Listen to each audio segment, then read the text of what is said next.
Hey guys, before we start the video, I just want to mention I finally have good character stills. I thank the person who made these for me very much, and I'm going to put their names up on the screen and in the description. Anyways, on to the video. The 1990s was the era of video games that defined what a 3D platformer is. Mario 64, Banjo-Kazooie, Banjo-Tooie, Spyro, Crash Bandicoot, and many, many more examples. With all these new consoles coming out at the time, and topping each other more and more with things like graphics, there are bound to be more primitive looking graphics with somewhat older consoles. And that's where the Nintendo 64 comes in. Even though consoles like the PlayStation 1 chose to stick with discs to become more compact, easier to store, and just become more advanced in general, Nintendo was all like, nah bro, I like cartridges still, sorry. And then we were greeted with the Nintendo 64. Even though the console was very behind graphic and hardware wise than other consoles like the PS1, it's debatable that the N64 had way more memorable classics. Sure, there were games like Crash Bandicoot on the PS1, but then again we still got Mario 64 and the N64. Come on. But even with all these things being said, there's one game that is never talked about. One that has the best graphics in the entire N64 library. One of the games that is the funniest game I have ever played. Conker's Bad Fur Day. Conker's Bad Fur Day was released March 5th, 2001 by Rare, and trust me, it was one of, if not, the biggest, the grandest, the greatest flop in sales at the time for video games. Comparing its sales to the other games at the time, it didn't do very well at all, only selling about 55,000 copies. This led to it becoming a cult classic with a small fanbase even to this very day, also leading the Conker franchise to flounder until dying. Hell, at least Banjo got into Smash Brothers. With all that being said, this game is clearly never really talked about anymore, which in my opinion is kind of a gaming crime. This game, as I said before, is very funny. I'll do a small summary of the plot. We open up with us seeing Conker stare into the camera with a glass of milk on a throne. As we open up with one of those, well, there I am.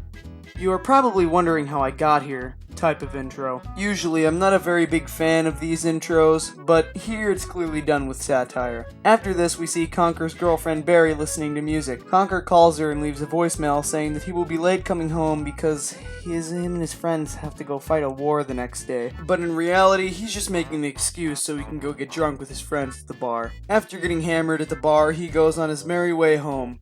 Then we suddenly cut to a castle where we meet the main antagonist, the Panther King, where we see the king's table fall over as a result of a glass being put there. We then cut back to Conker waking up in the dirt, and then going off to find his way home. Sounds like a good setup to a game, right? Yes, it is very much. It's just about a red squirrel trying to get back home. It's simple, but that's not always a bad thing. You see, what makes this game good is what they do with Conker that makes it great. The main thing brought up about this game, when it is talked about, is how funny it is. For example, you have your moments where you retrieve the queen bee's nest from wasps, and then she proceeds to kill all of them with a machine gun. When you die, you meet Greg the Grim Reaper, who constantly talks about how he hates cats with a passion. The Great Mighty Pooh is literally a singing pile of crap. And that's just the start of all the jokes. And the gameplay, you may be asking?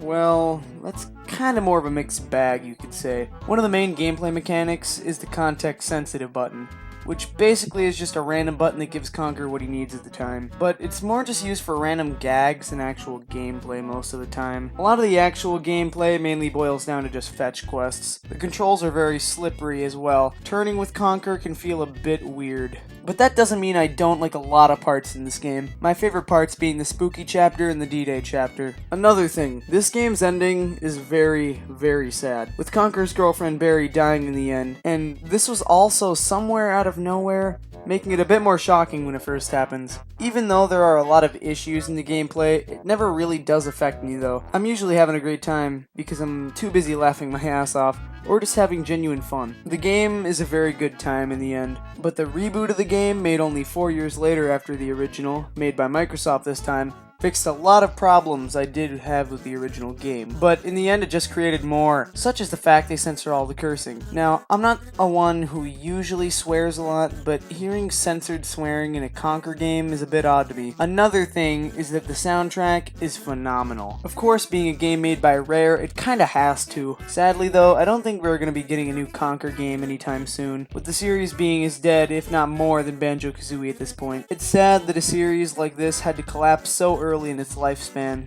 just because of Microsoft. Why, Microsoft? Why? You ruined Conker, you ruined Banjo, and you killed Rare as a whole, you dirty monster. Why?